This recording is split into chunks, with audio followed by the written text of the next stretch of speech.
在台湾地区领导人选举结束后，菲律宾总统马克思曾发出错误言论，引起中方强烈不满，坚决反对。23号，菲律宾电视台播出马克思最新表态，称严格认真地坚持一个中国政策。是什么原因令马克思改口，重申不支持台独立场？中方对此又有何回应呢？The One China policy remains in place. We have adhered to the One China policy strictly and conscientiously since we adopted the One China policy, and that has not changed. That will not change. We do not. We are not endorsing Taiwanese independence. Taiwan is a province of China, but the manner in which they will be brought together again is an internal matter. 在菲律宾商业电视台 GMA 23号播出的采访中，菲总统马克思重申菲律宾坚持一个中国政策，台湾问题是中国内部事务。他解释称，祝贺是出于礼节，并强调自己支持和平，不希望爆发地区冲突。在24号的外交部例行记者会上，中方发言人对马克思最新表态表示赞赏。我们赞赏菲方重申坚持一个中国政策，强调台湾是中国的一个省，菲律宾不支持台独。本月15号，马克思在社交媒体上发表贴文，向赖清德祝贺，还说期望双方密切合作。菲律宾外交部辩称，有关言论是出于对菲律宾与台湾地区所谓共同利益的认可，其中包括在台工作的20万名菲律宾劳工。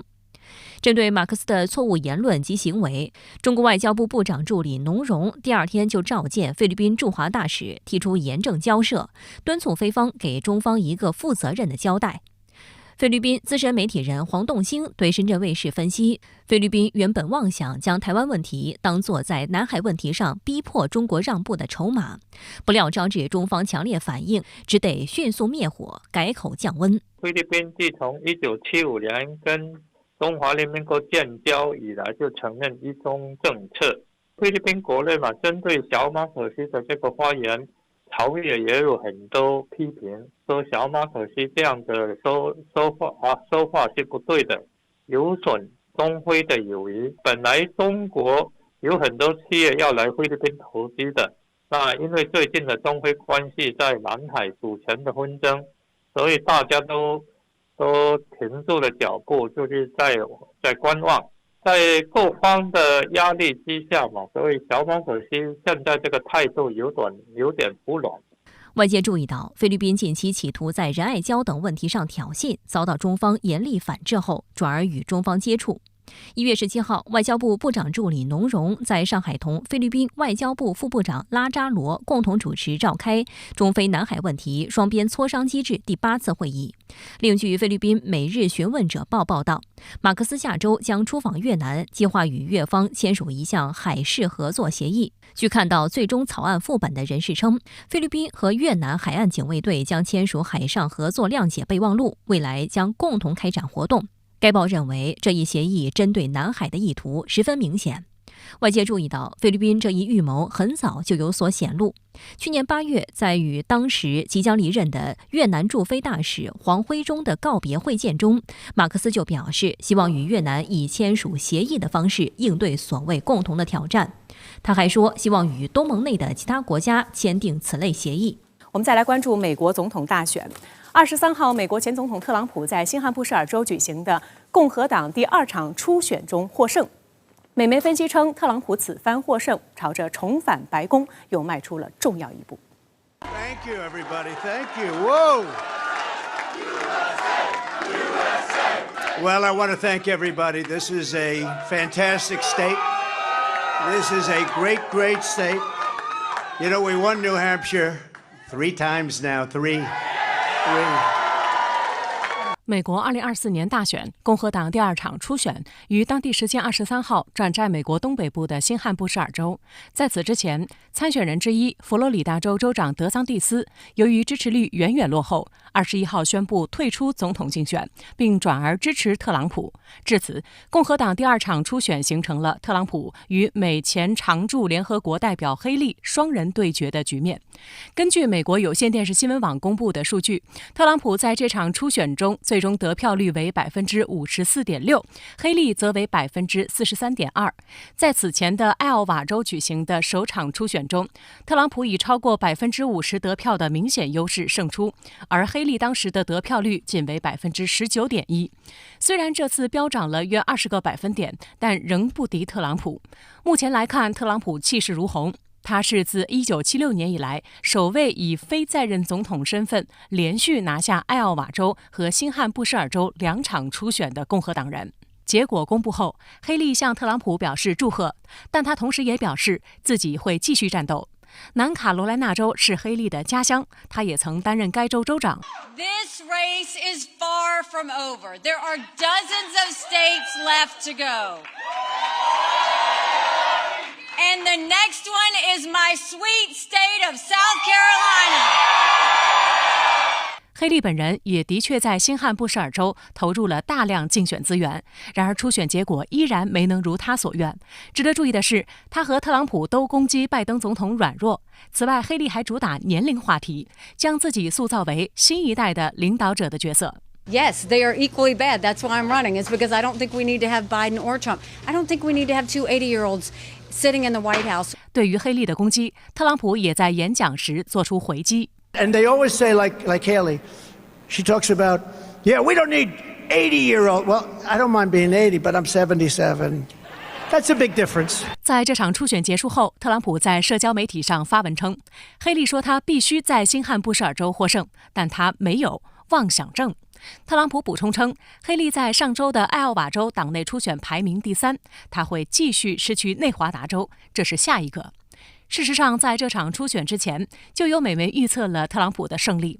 22号在新罕布什尔州，有支持者就高喊让特朗普执政12年。You're right. That's very interesting. Don't say that too loud. They'll start saying, he wants more. He's a fascist. You know, they love to call me a fascist. He's a fascist. 拿下新罕布什尔州后，特朗普带着团队集体亮相，伴随着音乐，他舞动身体，脸上带着胜利的笑容。随后，他发表了演说，他再次提到2020年的美国大选，称民主党利用疫情作弊，但这次不会让这样的事情发生。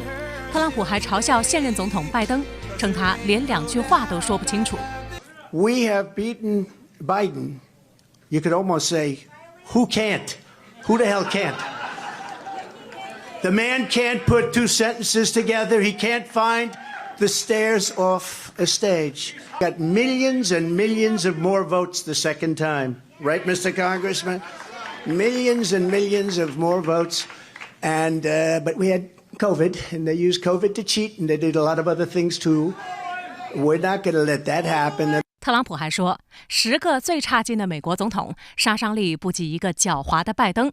But if you took the 10 worst presidents and put them together, they would not have done the damage that crooked Joe Biden has done to our wonderful country. 同一天，美国总统拜登在弗吉尼亚州举行的造势活动中，也隔空和特朗普互呛，并猛烈抨击特朗普此前在任期内颁布的限制堕胎政策。We'll teach Donald Trump a valuable lesson. Don't mess with the women in America unless you want to get the benefit. 美媒分析，拜登似乎已经把特朗普当作最终对决的对手。据美国有线电视新闻网报道，拜登23号晚些时候在一份声明中称，显然特朗普将获得此次总统选举共和党候选人提名。实际上，在特朗普拿下新罕布什尔州共和党初选的同一天，拜登也在该州的民主党首场初选赢得了一次不寻常的胜利。虽然民主党早先决定将首场初选改在南卡罗来纳州举行，以免与特朗普正面刚，但新罕布什尔州坚持举行民主党首场初选。据报道，拜登并未出现在选票上所印刷的名单中，但有约40%的投票者手写拜登名字。最终，拜登以压倒性的68%支持率获胜，获得了一场意外的胜利。虽然如此，拜登的年龄和身体状况还是频频引发美国民众担忧。22号，拜登就把2位他任命的内阁部长的名字搞混了。令白宫方面尴尬的是，就在当天稍早时候，白宫新闻秘书刚刚与美国福克斯新闻网记者杜西就拜登的思维敏锐度问题发生争执。Why do you think it is that more and more people polled feel like over time President Biden is getting less and less mentally sharp? Which poll is this? ABC has President Biden's rating for health since May down 5 points and for mental sharpness down 4 points. You know, I have to say that's a little confusing for me because if you look at what this president has done the last 3 years, historical pieces of legislation, this is something that this president has done. That's pretty sharp for this president. 美国电视联播网与一家选举分析网站联合公布的最新联合民调显示，59%的美国选民不希望再看到拜登和特朗普2位老人的对阵局面。另一方面，据美国商业内幕网站23号报道，刚退出总统大选的美国佛州州长德桑蒂斯，因为宣布这一消息时引用了丘吉尔假名言而遭到群嘲。Winston Churchill once remarked that success is not final, failure is not fatal.It is the courage to continue that counts. 很快有人指出，2013年，国际丘吉尔协会就曾辟谣称，丘吉尔从未说过这段话，也没发表过类似言论，并称这句话的出处是1938年的一份啤酒广告。对此，德桑蒂斯和其发言人目前尚无回应，而网民们则开启了嘲讽模式。一名网民称，德桑蒂斯在衬托特朗普方面真是居功至伟。